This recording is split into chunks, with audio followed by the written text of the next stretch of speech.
అద్దెకు ఇల్లు, అద్దెకు వాహనం ఇలాంటివన్నీ రొటీన్. ప్రతి చోట తరచూ వింటుంటాం, చూస్తుంటాం. కానీ ఇప్పుడు ఆగ్నేయ ఆసియాలోని పర్యాటక హబ్ థాయిలాండ్లో మరో వింత ట్రెండ్ హాట్ టాపిక్గా మారింది. అదే అద్దె భార్యలు. వినగానే షాక్ అవుతున్నారు కదూ? అవును, ఇది నిజం. చట్టబద్ధత లేకపోయినా నైట్ లైఫ్కు పేరుగాంచిన పట్టాయాలో ఈ కొత్త ధోరణి పర్యాటకులను ఆకర్షిస్తూ ప్రభుత్వాన్ని కంగారు పెట్టిస్తోంది. పగలు అందమైన బీచ్లు, ఆలయాలు, రాత్రివేళ వెలుగు జిలుగుల సరికొత్త మాయా ప్రపంచం లాంటి వినోదం. ఇది థాయిలాండ్ ప్రత్యేకత. ప్రపంచ పర్యాటకుల స్వర్గధామంగా పేరు పొందిన థాయిలాండ్లో మరో వింత ఆచారం సంచలనం సృష్టిస్తోంది. అదే అద్దె భార్యలు.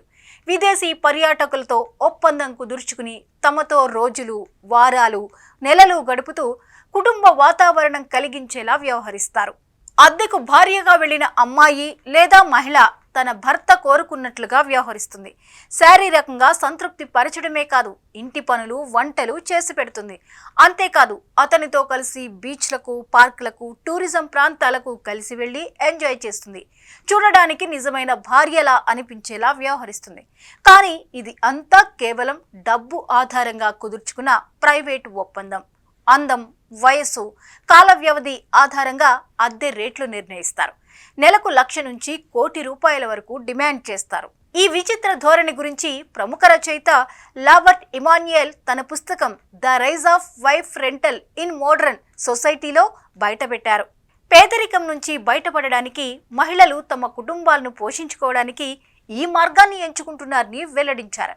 నైట్ క్లబ్లు, బార్లలో ఉద్యోగం చేసే యువతులు పర్యాటకుల ఒత్తిడితో అద్దె భార్యలుగా మారిపోతున్నారని పేర్కొన్నారు.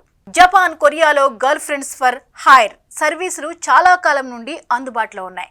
వారి ప్రేరణతో థాయిలాండ్లో మొదలైన అద్దె భార్యల ట్రెండ్ ఇప్పుడు పెద్ద వ్యాపారంగా మారిపోయింది. మహిళలు తక్కువ సమయంలో భారీ డబ్బులు సంపాదిస్తున్నామని సంతృప్తిని వ్యక్తం చేస్తున్నారు. అయితే సమాజం నైతికత గురించి తీవ్రమైన ప్రశ్నలు తలెత్తుతున్నాయి. మహిళల హక్కులు, భద్రత కాపాడడానికి చట్టాలు అవసరమని థాయ్ ప్రభుత్వం ఆందోళన వ్యక్తం చేస్తుంది. ఒకవైపు మహిళలకు ఉపాధి మార్గం, మరోవైపు సమాజ నైతిక విలువలకు సవాలు. థాయిలాండ్లో అద్దె భార్యల ట్రెండ్ నిజంగా ఆర్థిక అవసరమా లేక నైతిక పతనమా అన్న ప్రశ్న ఇప్పుడు అంతర్జాతీయ స్థాయిలో చర్చనీయాంశమైంది.